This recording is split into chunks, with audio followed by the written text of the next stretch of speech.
We're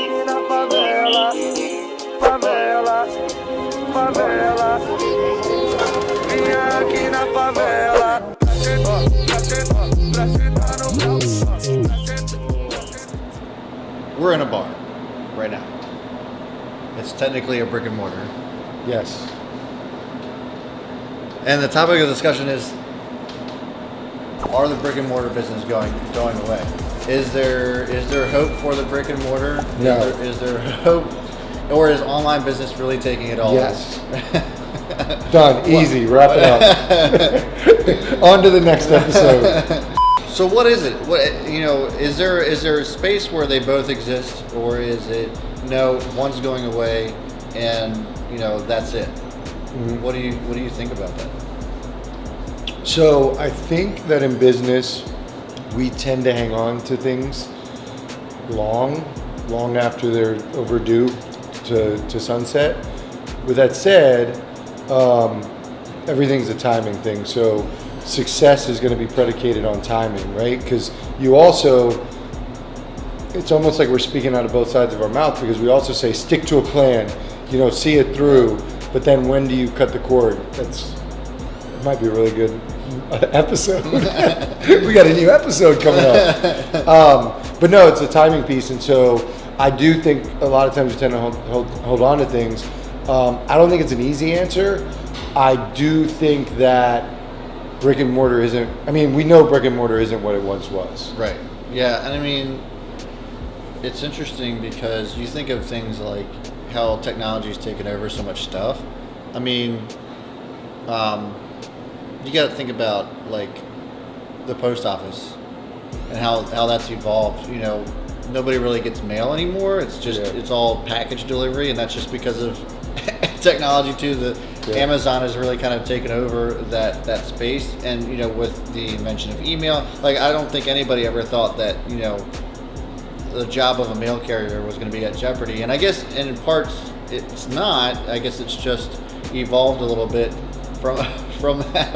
I'm just laughing because this has nothing to do with the podcast, but I just saw Tonio Skids. Do you know who that is? No. Tonio Skids, he's so he did this video on Instagram, and he does these spoof videos. He's a comedian. He was on Wild 'N Out, and he did a skit literally yesterday. It was posted where it was called the Post-it Man. Yeah. And so it was the postman, but basically all the girls were in love with him. So he's like walking down the street dancing, but he put Post-it notes in their like mailboxes, and it would be basically like dogging their boyfriend and be like, you deserve better, or you should do this. And so, sorry, that just made me think of it. Check out Tonio Skids. But here's what I'll say. I'll say that I think brick and mortar I think we need to rethink brick and mortar. And a company that does a really good job of that is Bonobos. So Bonobos is like a business casual brand. They are a virtual company. But they actually started out as a virtual company. They decided into their, like, however many years into their business, that they would open brick and mortar, but they're called like style shops. Yeah. So you can go into a store, it has their products, you can see it, you can feel it, you can try it on, but you can't leave with it. So what they'll do is you go to the register, you'll order it, and it'll be in your house in 2 days. So they use it, it's almost like a showroom. Yeah, because like for me, I like to touch things, and I like to make sure that like things fit right, and even when it comes to driving. I knew you were going to do that. But anyway, like there's that element of just like actually being able to physically hold something in your hand, that tangible whatever. Because if you're buying it online, it's not tangible. You're just buying a picture at that point until you actually get it home, and then you got to send it back out if it doesn't fit or whatever. Yeah, but that doesn't. Like there's that part of it, right? That doesn't. Yes, but there's always a workaround. Like if you look at, I wish I remembered the name of it, but it's a tuxedo renting company. Or Stitch Fix, right? That's one of them. Rent the Runway. Oh yeah. Is so Rent the Runway is the brand for women. Rent the Runway, they send you the product, you try it on, and then you send it back. So that that solves that. I mean, I get what you're saying, but I still think there's workarounds that companies are using even nowadays, and that prevents the labor in the shop, the labor in the brick and mortar. I mean, I don't want to just focus on retail, but like, I think there's still a workaround.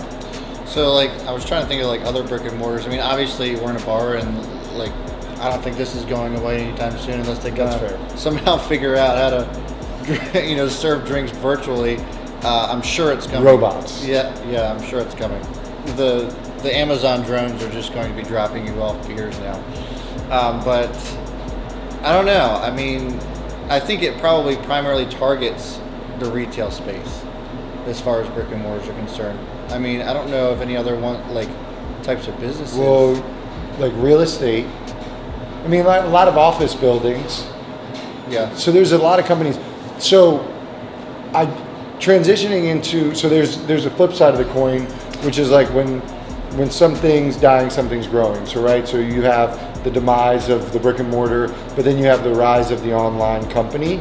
And so that coming up, I don't think that brick and mortar will not exist, but I think what's going to happen is like companies need to start considering how to leverage online presence. So you can stay and you can keep it, but you'd be foolish not to do it. Like to not leverage online, you're sure to die. So brick and mortar will die. The bigger corporations have already finally started to see that. I feel like they've, like you said, like they're used to a certain way of doing things, but like Walmart, I just saw, just recently, which it's like, I can't believe it took them that long, basically has a system now where you can order groceries and then you don't even walk into the store. They just, their staff or whatever comes out and just gives you the groceries and then you're off on your way. Which, I mean, is there I don't know. I feel weird about it because there's a certain personal element that I would have, like with just interacting with somebody who works in an actual building, and maybe that's a little old-fashioned. I do love the convenience sometimes of just being able to order stuff, but honestly, like the lens that I'm talking to you guys through, it's like I wouldn't have been able to find that at a store. I mean, sure, I probably could have gone to like an electronics store, but like, you sound like an old man. I'm older than you. It's true though. It's true though. So like, I wouldn't have been able to go into a store and buy it unless I would have had to order it and wait days, and I might as well just bought it on Amazon. All right, so this is what drives me crazy about some of my clients. I'm not naming any names. Now this isn't WeTrade HQ, but like there's some clients that there's two perspectives. Like I get what you're saying. Yeah. It makes sense, but to me, my thought is like, rather than trying to fight tooth and nail to keep this thing alive, let's shift our energy and find solutions. So what drives me crazy about my clients is they just focus on the challenges and they just tell me why things can't work and why this way is better. Like, and it's almost like they're in a sinking ship. Like, come on, get off the boat and like, let's try to figure out how to survive. So it's the same thing. Like, we can spend our time in that, or we can spend our time in finding solutions, and not even solutions, but leveraging this movement. Yeah. So that's my point. So have I convinced you? I mean, kind of, I guess. My thing is, it's like, I don't know where I was going with that. I mean, look at it in time. It's the 8-track to this cassette tape, to the CD, to the MP3. You're like my dad who refuses to not use. My dad still has that cassette tape that you put into like the car, and then it has like the CD and. My dad. I mean, I don't know. I guess there's. So just let it happen is basically what you're saying, or. I'm saying realize the direction and use it to your advantage. Okay. Right? So a lot of people that sort of our generation are struggling with like how to leverage technology and social media and digital media. It's a digital media game. It's no longer, like classifieds and like the periodicals and stuff like that. I can't tell you last time I looked at a paper. I know, like billboards or radio ads. Come on, like it's Facebook ads and SEO, and so you have to you either have to learn, which is very challenging. I don't try to keep up on technology and media. I try to find somebody who's typically younger or who has their finger on the pulse of it, and get somebody who understands it. So all I'm saying is you don't have to throw everything away, but prepare yourself and try to position yourself to leverage it. Yeah, I mean, and I totally get that, and it's not that I'm completely resistant to change. I guess my thought about it is, and it's just a personal feeling of just like being able to, like, my vision of like 50 years from now is we're all just chilling in our house and not going outside because there's going to be no 50 years from now, I'm going to be in a diaper. There's going to be no human interaction. 50 years from now, we're only going to be 80 something. It'll be like the new 40 then. That's true. Okay, I get that. The irony of all this is you have like a virtual company. You don't even have you're fighting for brick and mortar, and your company I'm not necessarily fighting for brick and mortar. I interact with like people every day underdog. still. Well, yeah. I always love the underdog. Who doesn't love the underdog? Nobody likes the Patriots unless you live in New England. Well, I feel you. Like, you're an O's fan, so there's a bit of misery with that. I'm a New York Mets fan. There's a ton of misery in that. I mean, all my teams are just misery. That's so pretty bad. I like the underdog. But no, I mean, like, in all seriousness, there is a balance that you need to figure out. Like, even if you own a brick and mortar store, I feel like there's going to be something that you're going to need to do in the online space, and really kind of leverage it to your advantage and have both. Yeah. I mean, I think that's the beauty of actually having a physical store, is that you can leverage both. I mean, let's just say that you are selling retail products. Now you can sell them. You've instantly become a global company. I think what you're saying is it's an opportunity. I absolutely think it's an opportunity. Yeah. It's your labor goes down, right? Because a lot of it can be automated. Your inventory goes way down. Your overhead goes way down. We should embrace it. Like, that's my feeling. It's like, I don't need an office. I mean, I go to the local cafe and I work there and I love it and it's cool, and I have the flexibility to go to different cities and to different shops, or in my city, different shops. And to me, it's like a new office every day. And I love that piece of it. Yeah. I mean, and it's a great point. Like, then the irony of it all being is that, like, I can do the same thing. I can work wherever I want. Yeah. And it's awesome. I don't know. There's just, I'm worried about the human element. I feel like it's just going to be like iRobot one day. Yeah, that's for sure. I mean, it probably will. But so what do you think? So if we can give, obviously we did the tips.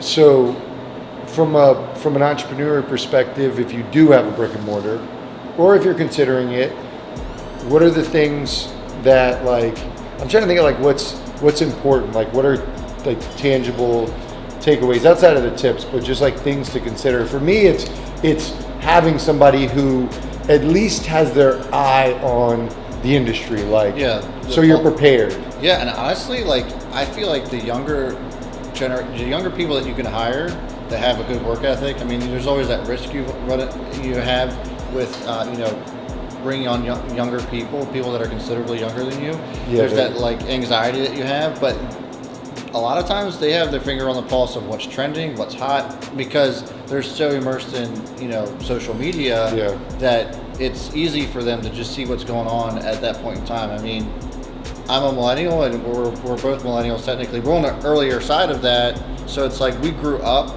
as technology was booming, and then you have these younger people that were born into it, so like they don't know anything else. But that's the challenge. But I think that there's definitely value in that. And me and Jake, and even at We Trade HQ, we've looked into when we have people that are far younger than us.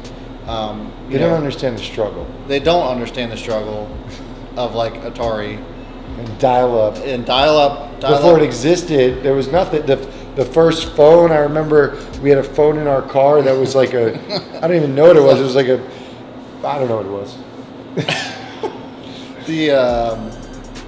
What was I was going to say? I was going somewhere with that too.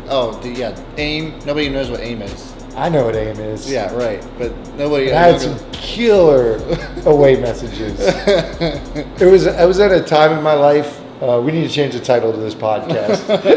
It was at a time in my life, really into R&B and slow jams, Boyz II Men, a lot of lyrics. Oh God. Yeah, I was sappy. Why does that not surprise me? Because I'm a ladies' man. Yeah, you should go check this guy out. He recited almost all of Hitch on Instagram. Go check him out. Yeah, actually, there's shameless plug. There's actually a new Hitch scene coming out next week. A Cash Here Instagram. Cash_here. Go check it out. Yes, sir. So, all right, let's talk about our businesses. Yeah. So, because this actually pertains to my business. When I started 262 Hospitality, I thought it was a training company. I thought a lot of it was going to be in person. So it wasn't really a brick and mortar, but in a sense it was. I even envisioned maybe getting a space that I could use for trainings or do them on site. So I felt like I needed a brick and mortar somehow, some way. Fast forward, it's only been 2 years, not even 2 years that my company's existed. I've totally shifted course. I'm now working on creating online training programs. I coach. Everything's done, not everything, most things are done virtually. So I'll use Zoom or Google Hangout. Right. And so I'll have meetings there. I mean, you know what I do, but that's sort of like how in my company I've shifted. Yeah, I mean, we didn't shift necessarily like that, but as far as We Trade HQ is concerned, I mean, we're always going to be an online business, and we knew that. But I think the shift for us was just understanding what the market wanted, what the customers wanted, what you guys wanted that are watching this, and just realizing that courses, while it seems to be what's hot right now, it's really not. Courses? Yeah. Yeah. Oh yeah, that's true. The courses aren't, and you guys love the actual mentorships of bringing people in. So that was the shift for us. Is we realize now, and we might be on to something that the trend is the relationship building. It's not. Are you giving away all the trade secrets? Maybe the trend is the relationship building, but it's true. I mean, relationship building has been here for forever. But people don't people who want to get rich quick or, trying to blow up or whatever, they want to sell one product and they don't really necessarily care about the relationship as much. But I think that for sustainability, I mean, you think about, this is going off on a way different thing, but, you think about Ford, and they've been around forever. Mm-hmm. The reason that they've been around forever, why people love them, is because they have that relationship with the brand. Their grandfather was, owned a Ford, probably like Ford truck, whatever, and just, they hammer home patriotism and stuff like that, because people that Americans can really connect with. And so that's that relationship that they've built with their customers. Even though they're selling a physical product, they've built onto that relationship. Well, you're probably, I'm sure some people right now are screaming at the computer screen, basically saying, I can't build that relationship online. That's why I need it, which I wholeheartedly disagree with. But yes, you're right. Competitive strategy wise, I mean, we align on this, relationship building, that's what we compete on. We don't compete on price. We compete on building a relationship that's authentic. Yep. But you don't have to. You don't have to do that. But I think that's really what's popular. I don't even want to say what's popular, because I think it's the way to go. But a lot of people are doing that. So those people, how do you build an authentic relationship as you transition from brick and mortar to online, or if you just decide you want to have an online business? Yeah, and it's with this. As crazy as that sounds, and you do this all the time. Again, cash_here. You do your Instagram lives all the time, or not lives, but your stories. Yeah. And you're basically telling a story about whatever it is that you're doing in your life. And so that's how you can build a relationship with such a broad audience. It's it's no longer people that you fall in love with that are on TV shows anymore. It's actual people that you could do, and the beauty of it is that you can do it with just your phone, your device, and just go off doing whatever it is that you love to do, and people will connect with you. And then that's how a lot of people have been able to make money. I think that the big takeaway the nugget that I want to give everybody is to just, whether it is or it isn't, obviously online it needs to be a part of your strategy, and it needs to be considered. But also, the takeaway is, this is an opportunity. Yeah. It's not a bad thing. Right. Shift with it. Figure out how it works with your company and aligns it with whatever you're trying to do, and you can fight it, but online's only becoming a bigger part of how we run business. Yeah, I agree. So with that, guys, this is a little bit different flair that we gave to this podcast. So give me your thoughts. Leave some comments down below. Is brick and mortar dead? Is it going to be going away anytime soon? Or do you think that it's here to stay forever? And how does it get along with the online, online stores of the world, the online presence? Is there a way to make them both work together and have, I don't know, just flourish and I don't know. Maybe I'm not the only old soul out there that thinks that there's still going to be a place for it 50 years from now. So that's it for me. I certainly hope you give us a thumbs up and subscribe if you want to see more content such as this, and give us some feedback. This is, again, we're still very new at this, still very, very brand new with the podcast side of things. So what do you want to hear from us? Is there some certain topics that you want our input on? And we'll be happy to give it to you. So that's it for me. Thanks again, Christian. And thanks to Barcast for allowing us to do our cast here. This has been a great setting. And Mike, the owner, has been totally awesome with letting us use this space. It's been really great. So thanks again. That's it for me. Catch you on the next one. Be sure to tune in for Stock Watch Sunday at 8:30 p.m. Eastern Time. And I'll see you then.